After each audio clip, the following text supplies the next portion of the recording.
Hi, my name is Allison Cooper, and today I'll be talking to you about campfire basics and safety. Before you even think about building your campfire, you need to check with both your campsite and your county. You need to make sure that your county allows for campfires in the area, and you need to make sure that your county is not in a burn ban.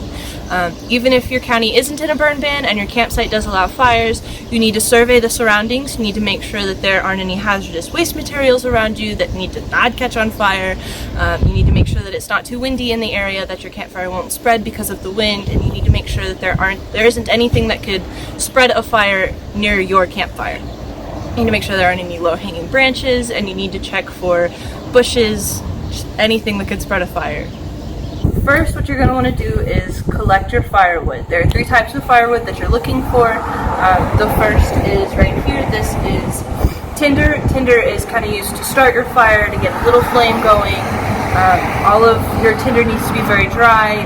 Typically it's pretty small, pretty brittle. And then once you have a little fire going with your tinder, you add in some kindling. These are bigger pieces of wood that aren't quite huge like your fuel.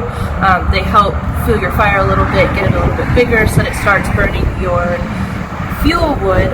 This is the bigger pieces of wood that has a lot of oxygen that keeps your fire burning for a really long time. Okay, so now we're going to light our fire. We're going to start out with the tinder.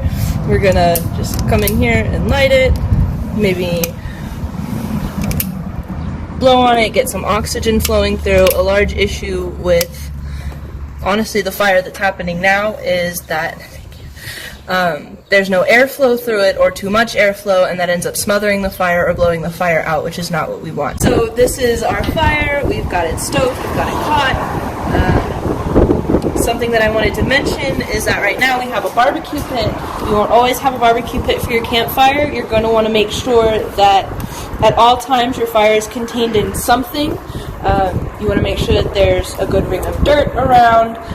Typically a ring of rocks is used, or a metal ring on the ground, something to make sure that your fire doesn't spread outside of wherever it's meant to be. Go.